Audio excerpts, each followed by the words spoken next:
आजचा माझा अनुभव मी तुमच्यासोबत शेअर करते बरं का. हा अनुभव आहे तो की मी आज प्रवास करते आहे एकटी. पनवेल आमच्या घरापासून म्हणजे आम्ही पनवेलमध्येच राहतो, पण आमच्या घरापासून मी जी हॉस्पिटलमध्ये ट्रीटमेंट घेते ती खूप जास्त लांब आहे आणि मी अक्षरशः इथून तिथून एकटीने प्रवास केला होता. धक्के खात ऑटोने काही जीपने काही असं मी प्रवास केला होता. आणि मला एकटीलाच येण्याचं कारण म्हणजे ना, आज ईश्वरला देखील बाकीची दुसरी कामे होती, त्यामुळे मला एकटीला यावे लागली. फायनली हॉस्पिटलमध्ये आली. खूप जास्त उशीर झाला होता, पण काय सांगू तुम्हाला, तिथे एवढी गर्दी होती ना की माझी पूर्ण पाय अक्षरशः दुखून यायला लागले होते. मग तिथले जे काय आमचं रुटीन ट्रीटमेंट होती, रुटीन चेकअप ते झालं. ते फायनली आम्ही आवरून घेतलं आणि नंतर अहोनचा मला फोन आला की आता मी तुला घ्यायला येतो आहे, तू एकटी येऊ नकोस. तर मग फायनली ते घ्यायला आल्याच्या नंतर ना रस्त्यात आम्हाला हे ककडी, पडवळ काकडी आणि कैरी दिसली. तर मला ती खाऊशी वाटली म्हणून मी घेतली आणि थोडंसं पुढे गेलो की हे आम्हाला टरबूजाचा गाडा दिसला. मग आम्ही तिथून टरबूज सुद्धा घेतले.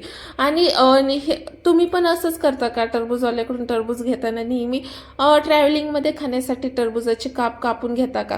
तर आम्ही देखील असंच करतो बरं का. आणि थोडंसं पुढे आल्यानंतर ही कैरी जी काय म्हणजे गावरान वाटते अशी कैरी दिसली, तर ती सुद्धा आम्ही घेतली. पण ती एवढी आंबट होते ना, तर काही विचारूच नका. आता उन्हाळ्याचे दिवस चालू आहेत, गरमीचे दिवस चालू आहेत, तर बाहेर जायचं मन होतच नाही, पण मजबुरीसाठी जावं लागतं. तर मग घरी आल्या ना असं काहीतरी म्हणलं, चला पोटामध्ये थोडंसं काहीतरी थंड वगैरे टाकूया. पण काय सांगू, घरी आलोत आणि ही जी काही टरबूज मी कापलं. म्हणजे तुम्ही काय म्हणता, कलिंगड बोलता की टरबूज, मला कमेंटमध्ये नक्की सांगा. मी हे टरबूज कापला आणि मला अक्षरशः म्हणजे इतकं त्याची टेस्ट बकवास होती ना, तर काही विचारूच नका. म्हटलं चला त्याच्यावर कमीत कमी ना मीठ घालून तरी बघूया, टेस्टमध्ये थोडाफार काहीतरी फरक जाणवेल. पण ठीक आहे, चला ठीकठाक लागत होतं, पण त्याची टेस्ट बिलकुल अशी खाल्लं ना तर ते कापसासारखं लागत होतं. बिलकुल अशी व्यवस्थित टेस्ट नव्हती त्याची. तर चला म्हटलं तर आजचं तर त्याच्यावरच भागून घेऊया.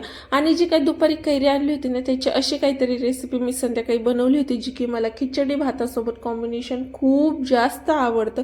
तर असा गेला होता माझा आजचा दिवस. तुम्हाला माझा व्हिडिओ कसा आवडला मला कमेंटमध्ये नक्की सांगा. भेटूया आपण नेक्स्ट ब्लॉगमध्ये. तोपर्यंत बाय.